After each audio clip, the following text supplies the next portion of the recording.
pues como ya los habíamos invitado, para hoy vamos a tener una plática acerca del síndrome metabólico y al final vamos a hablar de vamos a tratar de contestar preguntas. Entonces vamos a ver el síndrome metabólico, pues normalmente la prevalencia de las enfermedades a nivel mundial, las enfermedades crónicas sobre todo que no son transmisibles, son la principal causa de muerte en todo el mundo, es decir, enfermedades que no tienen que ver con la transmisión. Sin embargo, ahorita estamos viviendo una situación especial que es la pandemia y eso es lo que hace que pues sí se transmita esta enfermedad, ¿verdad? Así que tal vez es una situación pasajera, esperemos que sí, pero que está cambiando la prevalencia de las enfermedades. Muy bien, ¿quién tiene riesgo de sufrir el síndrome metabólico? Pues las personas que tienen obesidad, aquellas que tienen la presión alta, aquellas que tienen diabetes mellitus tipo 2, aquellas que tienen alteradas las grasas en la sangre, se llama dislipidemia, aquellas personas que fuman. Así que eso es lo que hace que aumente el riesgo de que estas personas se enfermen. ¿Cómo vamos a sospechar que alguien tiene esta enfermedad? Bueno, muy bien, porque esa persona tiene padres o hermanos que han sufrido de diabetes o prediabetes o han sufrido de diabetes gestacional. O también, otro factor importante es que son personas hipertensas que tengan la presión alta, arriba de 120/80. También en el caso de los perímetros, se ha visto que las personas que tengan, en el caso de las mujeres, si su cintura mide más de 80 centímetros, y en el caso de los hombres, si nuestra cintura mide más de 90 centímetros, eso también es un riesgo de que suframos del síndrome metabólico. Y claro que si con que tengamos la tercera, es decir, esa circunferencia mayor de lo normal, la cintura, o si tenemos el A y el B, es decir, si tenemos parientes, padres o hermanos que han sufrido esta enfermedad y tenemos la presión alta, entonces es lo más probable que suframos de este síndrome metabólico y por lo tanto es importante hacernos los exámenes correspondientes para poder revisar si estamos enfermos o no. Y bueno, ya saben ustedes que aquí en México lamentablemente hay más o menos 19 millones y medio de personas que sufren de alteración de la glucosa en ayunas. Es decir, acuérdense ustedes que arriba de 126 miligramos por decilitro de sangre se considera que la persona es diabética. Pero cuando tienen de 100 a 125 miligramos por decilitro de azúcar en la sangre, se considera que son prediabéticos. Entonces, pues es una cosa muy importante que hay que tomar en cuenta. Y bueno, en la diabetes tipo 2, acuérdense que en realidad hay muchas diabetes, pero para que no los confunda yo, acuérdense que hay dos. Una que es la diabetes tipo 2 o no insulino dependiente y la diabetes tipo 1 que es insulino dependiente. Y en los pacientes que tienen diabetes tipo 2 son personas que sí producen insulina, pero que las células no responden a la insulina. Ahorita vamos a ver más adelante que eso se conoce con el nombre de resistencia a la insulina. Recuerden ustedes que cuando uno es diabético pues tiene mayor riesgo, tal vez hasta 4 veces mayor riesgo de morirse a consecuencia de un problema de las arterias, especialmente del corazón. Y lógicamente si uno no se cuida y se enferma de la diabetes también va a tener mayor probabilidad de vivir menos, es decir, su expectativa de vida va a ser menor. Así que por eso hay que cuidarnos. Siempre hemos dicho que es importante el cuidarnos, que la prevención es la medicina por excelencia. Y lamentablemente en nuestro país la primera causa de muerte pues es precisamente la diabetes. El ser hipertenso, eso representa el riesgo de ser diabético hasta 2 veces más. Y el riesgo de ser hipertenso es 1.6 veces mayor cuando se es diabético. O sea que una cosa nos lleva a la otra. Aquí en México, en relación al siguiente punto, al siguiente factor contra este síndrome metabólico, es la hipertensión arterial. Aquí en México hay más o menos 17 millones de personas adultas que sufren de esta hipertensión arterial sistémica. El 75% de los pacientes hipertensos aquí en México tienen menos de 54 años. Y algunos científicos consideran que hasta más de la mitad de los hipertensos ni siquiera saben que son diabéticos. El otro factor, ya dijimos, pues es la obesidad, y ya saben que aquí en México se considera que más o menos el 70% de la población tiene sobrepeso. Somos el primer país del mundo que tiene ese problema de la obesidad.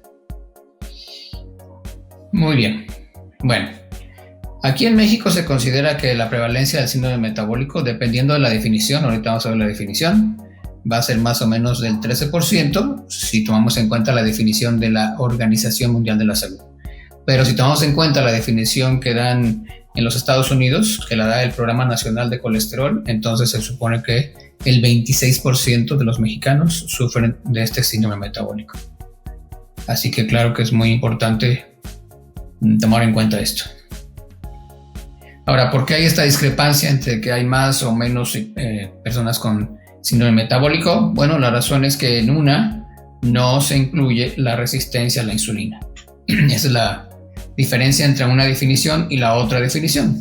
Así que, pero bueno, no voy a entrar en detalles porque sería muy tardado. Mi intención es esa. Mi intención al final es ver cuáles son los nutrientes que más frecuentemente están deficientes en estas personas.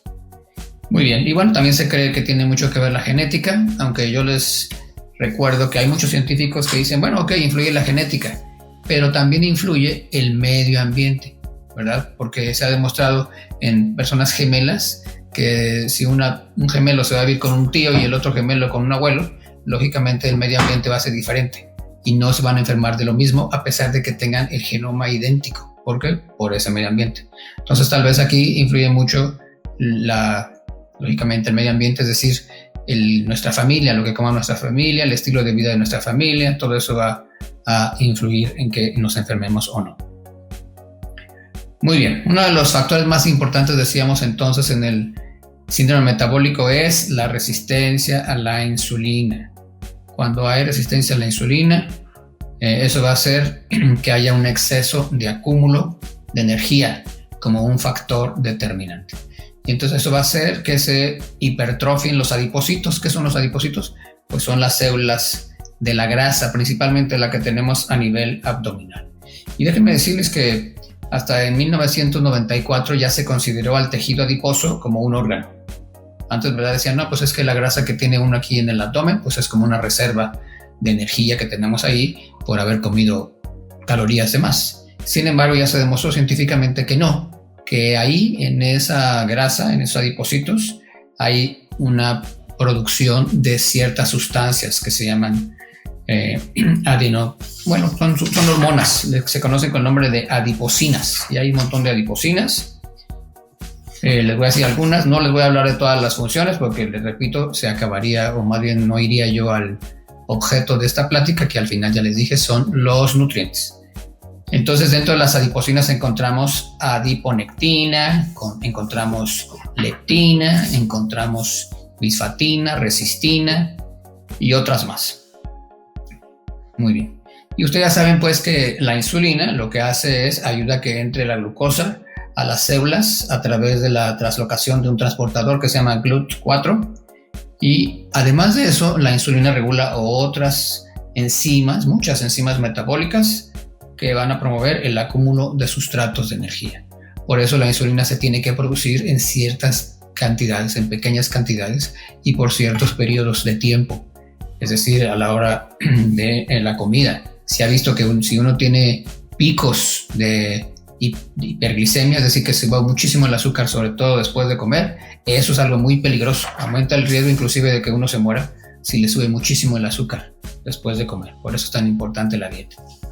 Inclusive hay otras hormonas gastrointestinales como son la grelina, la amilina, el péptido Y y un montón de cosas más. Y todas estas hormonas se relacionan unas con otras. Por eso es tan importante conocer el síndrome metabólico. Una de las complicaciones del síndrome metabólico es que puede llevarnos a una enfermedad que se llama esteatosis hepática no alcohólica. Y inclusive esta enfermedad nos puede llevar todavía más a llegar a producirse una cirrosis. Inclusive se le puede llamar cirrosis no alcohólica, así como la esteatosis hepática no alcohólica, porque la gente dice, oiga, pues yo no tomo vino, nunca he tomado vino, Bueno, no han tomado vino, pero ¿qué tanta cantidad consumieron de carbohidratos simples, es decir, de azúcar? Eso fue lo que produjo la resistencia a la insulina y con el tiempo causó esta grasa en el hígado que se llama esteatosis hepática no alcohólica. Y entonces, ¿qué va pasando? Se va acumulando esa grasa en el hígado. Y además la desventaja que tiene es que es una enfermedad silenciosa, así como la hipertensión, que la gente no siente nada, aunque tenga la presión alta. Por eso tanta gente hipertensa ni sabe que es hipertensa. Lo mismo sucede aquí. Más o menos el 20% de los pacientes que sufren de esta esteatosis hepática no alcohólica no sienten nada. Por eso hay que estar siempre al pendiente. Siempre hemos dicho, la prevención es la medicina por excelencia. Muy bien, entonces vamos a sospechar que alguien tiene esta enfermedad de resistencia a la insulina de una manera muy sencillita. Hay un examen que se llama proteína C reactiva ultrasensible. Lo voy a repetir. Proteína C reactiva ultrasensible, que es una manera de medir la inflamación. Y hay otra prueba también muy sensible que se llama microalbuminuria, que es una prueba que se hace en la orina y se mide ahí qué tanta albúmina la persona está orinando. Y estas pruebas son muy sencillitas y nos pueden ayudar a ver si esa persona realmente sufre o no sufre de este síndrome metabólico. Claro, hay pruebas especializadas como medir la media íntima de la carótida, medir el índice tobillo braquial o inclusive hacer una resonancia, pero bueno, eso ya es más especializado y más caro. Y las que yo mencioné son muy sencillas y son baratas. Repito, proteína C reactiva y microalbuminuria.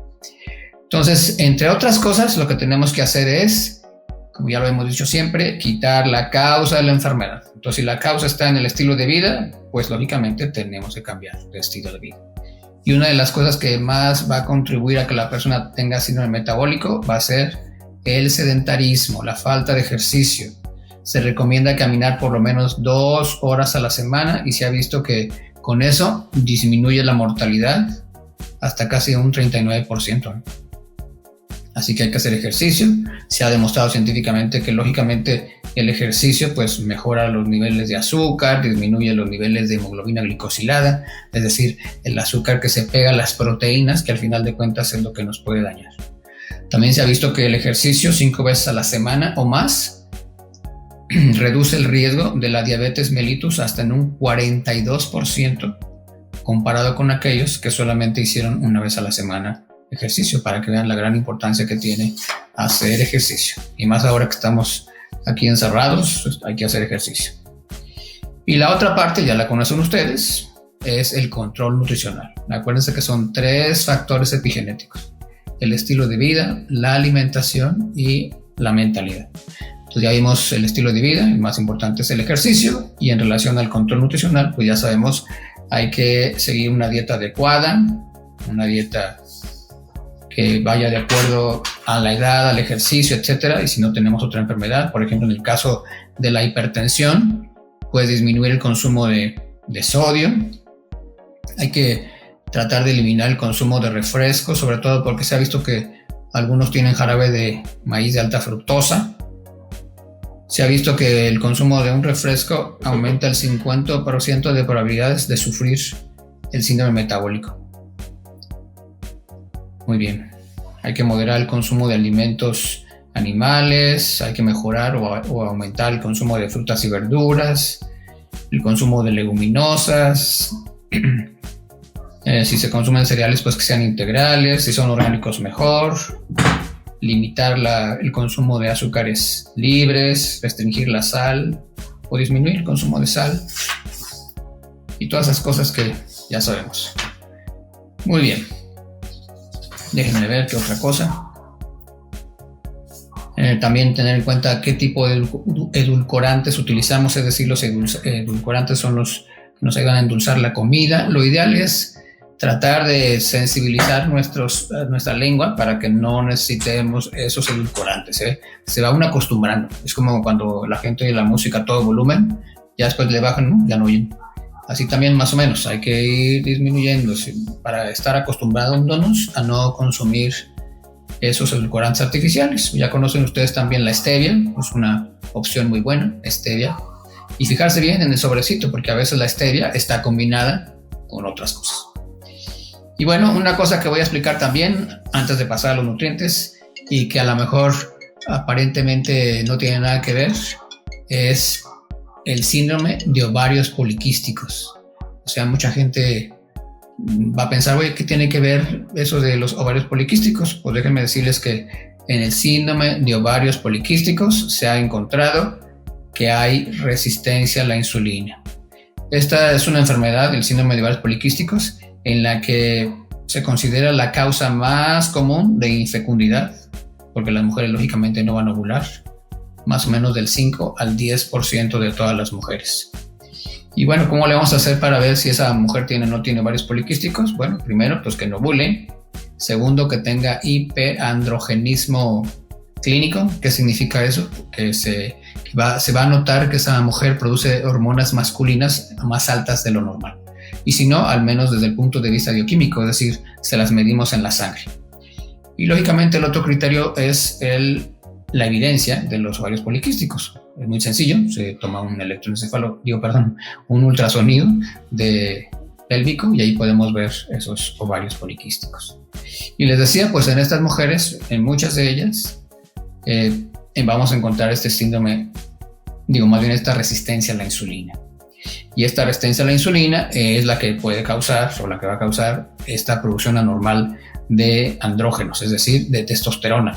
Por eso, más o menos, un porcentaje alto de las mujeres con este síndrome de ovarios poliquísticos, que puede ser parte del síndrome metabólico, van a tener hirsutismo, es decir, van a producir vello en mayor cantidad, o les puede dar acné, o les puede dar alopecia. Lógicamente no van a ovular normalmente, o van a tener ciclos irregulares, así que pues es importante también corregir esto, y hay que seguir los mismos pasos que dije hace un ratito. 40% de las mujeres que tienen este síndrome de ovarios poliquísticos van a tener, les digo, estas alteraciones de la glucosa y por lo tanto pueden desarrollar diabetes o pueden desarrollar otras complicaciones de tipo cardiovascular, o sea, que se hagan hipertensas u otras cosas. Así que por favor hay que cuidarnos.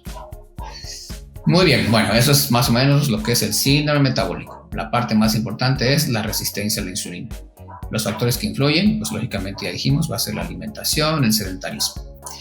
Ahora bien, vamos a ver cuáles nutrientes se ha visto que están deficientes en estas personas. Bueno, en primer lugar, estoy seguro que la mayoría de los que nos escuchan ya lo saben, pero bueno, en primer lugar se ha visto que hay una deficiencia o puede haber una deficiencia de ácido alfa-lipoico. El ácido alfa-lipoico pues es un ácido que se ha visto que mejora precisamente esta resistencia a la insulina. Así que todas las personas que tengan resistencia a la insulina, hay que ver si si tienen deficiencia de ácido alfa-lipoico. Generalmente son 200 miligramos 3 veces al día o mínimo 2 veces al día de ácido alfa-lipoico. En relación a los minerales, pues se ha visto que el que más comúnmente está deficiente en estas personas del síndrome metabólico es el cromo. Y ya saben que el cromo pues puede ser cromo elemental o puede ser picolinato de cromo, o el más biodisponible es el polinicotinato de cromo. Y pues generalmente los requerimientos diarios son 200 son 200 microgramos de cromo. Aunque claro, puede variar dependiendo lógicamente de qué tan mal está la persona. Otro nutriente es la forma activa de la vitamina B1, se llama benfotiamina. También se ha visto que esta benfotiamina tiene la capacidad de disminuir lo que se conoce como glicosilación no enzimática. ¿Qué significa eso? Bueno, es uno de los 5 factores que ya hemos visto tantas veces que convergen en las enfermedades crónicas. Es decir, el azúcar se une a las proteínas y las daña. Eso es la glicosilación no enzimática. Y la benfotiamina, pues eso es lo que hace, disminuye esa glicosilación enzimática. Dentro de las plantas, pues se ha visto que el extracto de semilla de uvas estandarizado al 95%, que contiene proantocianidinas, también se ha visto que ayuda a controlar pues los niveles de sorbitol. Así que pues es otra cosa que se ha visto. Dentro de las plantas medicinales también encontramos a una planta medicinal que se llama Gymnema silvestre, en la que se ha visto que disminuye los niveles de azúcar en la sangre.